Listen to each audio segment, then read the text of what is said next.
What's good, YouTube? It's Icy back for another video today. Now today we got Need for Speed Unbound, but today I got a special video playing for y'all, something different. So I don't know if some of y'all recognize the car already, but basically, if y'all remember that Need for Speed Prostreet 2, yes, Need for Speed Prostreet 2 on the Xbox 360 and PlayStation 3, depending on what console I have, whatever. But if y'all recognize this car, y'all already know what I'm about to get into. So today I have the recreation of Ryo Watanabe, the main boss, the final boss from Need for Speed Prostreet 2. I recreated his car in Need for Speed Unbound. And for those of you that don't know what I'm talking about, here's a little introduction of my boy, the Showdown King. But first, check it out. You've seen them in the DVDs, you've seen the magazine covers, and seriously, all the racers would kill for his crown. Ryo Watanabe, people, the Showdown King.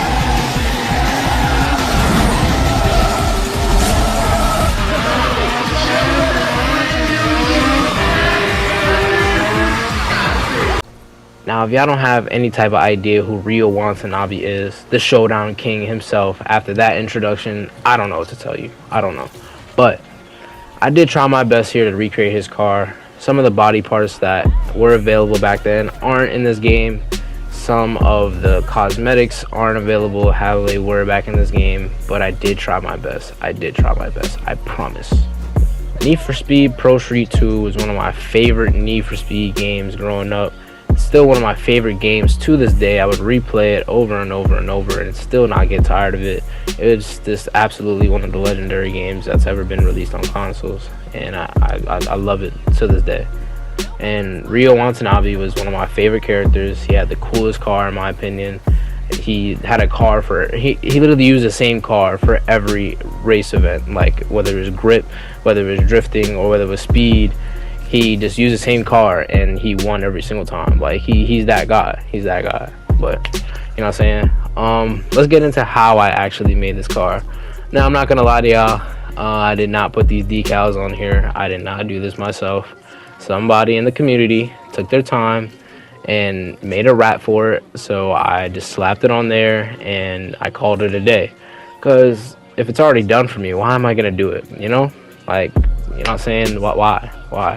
You know what I'm saying? And look at it. It looks spot on. It looks perfect, fantastic. It looks great. So take it from the community. Shout out to OG Dome _130. Feel me? He put in his time, put in his pain, and created this masterpiece right here. So the car I got right now is the Mitsubishi Lancer Evo X 08. That is the exact same car that he had back in Need for Speed Prostreet 2, and it is the exact same model. But the only thing is that some of the body parts that he did have back then aren't available in this game. So I try to recreate it in the best way possible to make it look, you know, at least replicated to how it was back then. So as you guys can see, I put on the most expensive body parts because that was the one that, you know, resonated with me as well as it did back then, and you know, it looks the closest. For the front bumpers and back bumpers, I put on the SFLA ones. Like I said, the most expensive ones that there is, because it just looks the most like closest to how Ryo's car was back then. And I did change up the rear bumper as well. I did this for the side skirts, and I did this for the front and back fenders as well. I put them on the most expensive ones because, again, those are the ones that are most spot on. Also, I didn't know about this rear bumper though, because in the game his rear bumper, it wasn't as broad as the one that they have now, but I couldn't really find anything that was really closer to it, so I just said, you know what, I might as well just go with this one. Here I was just changing up my windows. I didn't want to be in a fishbowl, you feel me, so I had to throw the 5% tints on there. You can't even see through the windows no more, you feel me. And this is the stancing I got on the car. Put it all the way down low. I put the camber up a little bit higher on the front wheels, and I left the rear wheels alone because the bumper just makes it look nice, so I didn't really want to touch it too much. And as for the cosmetics, I didn't really do too much after I put the wrap on there. You know, there was nothing really much for me to do. But as for the car and its performance, let me tell y'all, this Evo is actually a sleeper. Like, This Evo has so much potential to be one of the greatest cars in this game still to this day. The Mitsubishi Lancer Evo X has always been a solid car throughout Need for Speed history and even in real life. It's always a solid car, performs well. There's so many different modifications you could do it, and I'm honestly just in love with it to this day. Like ever since I seen it in Need for Speed Prostreet 2, I told myself, hey, I gotta get this car IRL. Like this is literally my dream car. And I want to get it wrapped the exact same way. Well, not the exact same way. I don't want Ryo on the back because, you know what I'm saying, I'm not Ryo. But, feel me, I want it similar to how this is, you know? Like, I'm in love with this car. I am in love with this car. But these are some of the stuff I put on here. I only got my garage up to the pro level, I believe. Oh, no, not the pro, the super level. So, I'm only allowed to get the super level performance parts. But I didn't even put all the super performance parts on there yet. And if you take a look at my stats over to the right, you can see that I have 201 maxed out miles per hour speed, and my 0 to 60 speed is 3.4. Now that is pretty good considering that I don't have the elite parts on yet, and I don't even have all the super parts on there yet. So just imagine if I combine them all together. Just imagine. And I don't even have an engine swap yet. I didn't even put an engine swap on this car yet, and it still performs well. Still performs well. Now, I did want to mention this. You guys see me switching through the drivetrains here.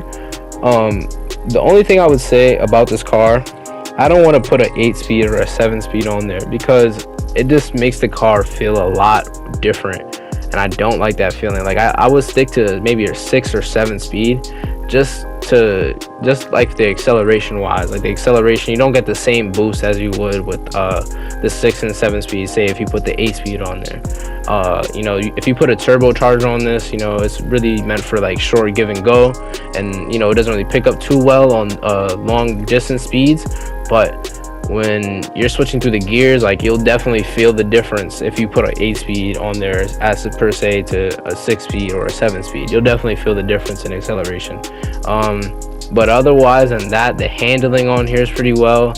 It grips the road pretty well if you got on the proper tires. I feel like you can make any type of build that you want with this car, to be honest with you. Like you guys will see here some gameplay. I was actually finishing up the Grand, and I was doing pretty well with this car. I'm playing on the second highest difficulty. I tried the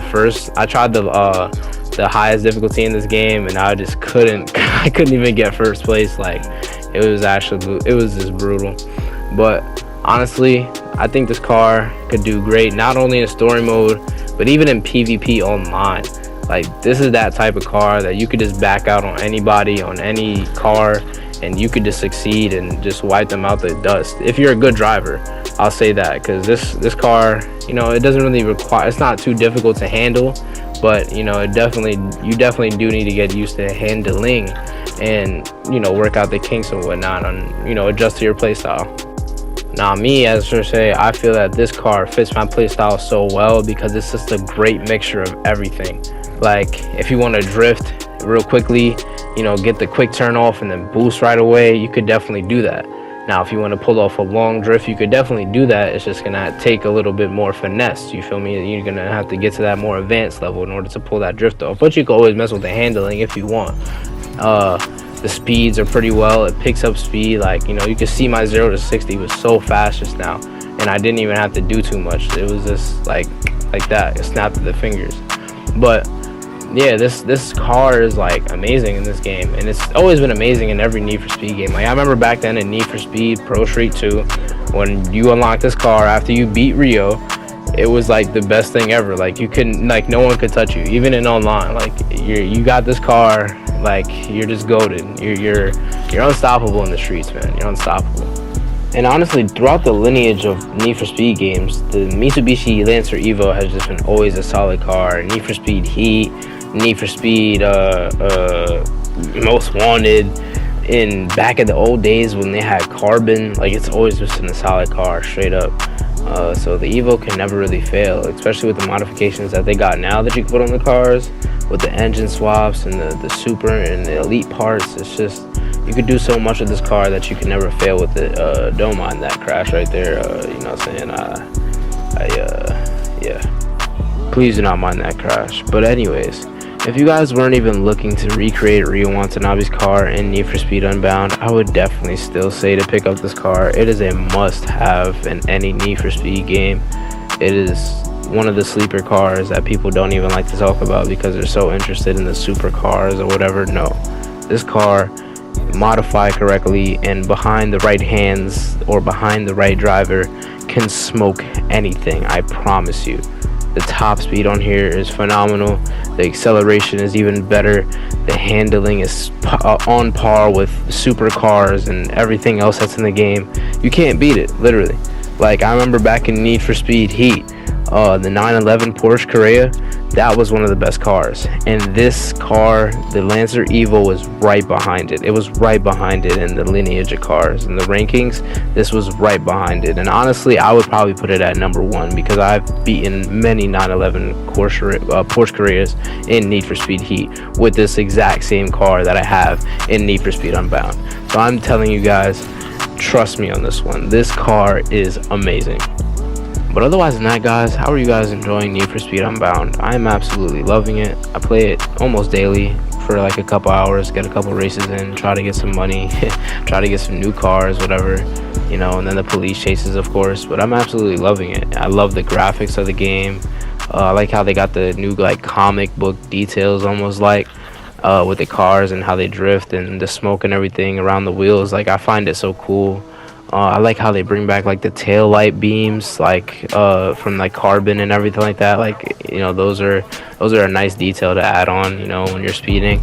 It just, you know, visually the game is just pleasing, and that's what I like about it, really. And, you know, the movement of the game, the controlling of the game is very fun. Like, I'm just having a great time every time I play this game. You know, it brings back a lot of nostalgia from me from the older Need for Speed games. You know, it's just something nice, you know, something fresh. It's like a breath of fresh air, you know. We don't always get that in gaming.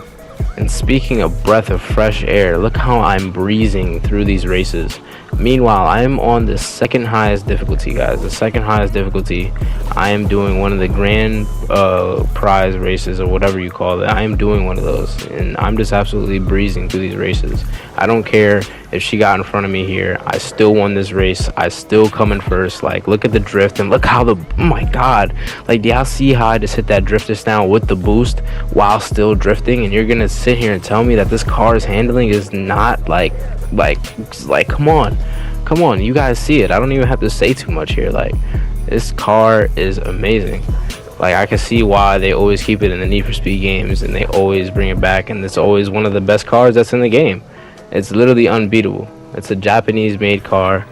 Japanese cars are just on top of the DSM game. They're on top of any type of racing game. Like, you know, they're just the GOATs, man. They're just the GOATs. The only downside I would probably say about this car really is maybe the turning just a bit. Like, when you're trying to take grip turns, it's kind of hard because like the sensitivity of the steering wheel is kind of loose. So when you're trying to make a grip turn, you have to turn the wheel very slowly, like, you know, not give it too much give and go, or else you might end up spinning out or just ending to a drift that you don't want to do. So that's one flaw I'll say about the car. Another thing, it's very lightweight, and that's good and bad, because listen to this. The lighter your car is, the faster it's going to go, you know, because it's not too much weight holding it down. But in this game, you know, there's obviously police chasing you, so your car is going to take a lot more damage quicker. And trust me, I've definitely been busted so many times already driving this car around the city. It's absolutely annoying. I'm not gonna lie to you, it's annoying, but it's speed and it's you know, it's tangibles and its maneuverability, you know, like the handling of the car, it just makes up for it. Because if you could just drift around those corners just fast enough and then boost off, you know, you could get the police off of you in no time. And I wish I would have known that sooner when I was first using this car, because I've lost out a ton of money already from these races. Like, it's so crazy. I would have like 50k on races, and then it would just go all the way because I got busted because they killed me, literally. Like, they took out my car. So it's just annoying to deal with. But, you know, you just gotta maneuver around these police, because boy oh boy are they annoying in this game, low-key. Like, I think nah, I'm not even gonna say it, because I was gonna say This is probably like second most annoying police besides most wanted. But I'm not gonna lie, Need for Speed Heat wasn't that bad. It wasn't that bad. Like, they were manageable. But these guys on here, like, they're pretty difficult because they got like different units and everything. They got like the ones that follow you off road. They even got helicopters. It's kind of crazy, but I love it. I love it. It gives it a thrill, you know. It's like something worth playing, you know. It gives you a little challenge. But otherwise than that, guys, I think I'm really gonna wrap up the video here. You know, I really had fun making this video, like I always do. I always have fun making these videos. You know, I love to do this with you guys. But yeah, I wanted to apologize to you guys for the inconsistency lately. You know, I'm trying to get my scheduling right so that way I can make time for videos and make time for my life as well, you know, and just manage it out. So once I get that on board, I will definitely, you know, get back to you guys and let you guys know when videos and uploads will be coming. But otherwise than that, just bear with me. But yeah, guys, I will catch you guys in the next video. You guys stay up, live well, laugh, live, love, be yourselves. I will catch you in the next video. I love y'all.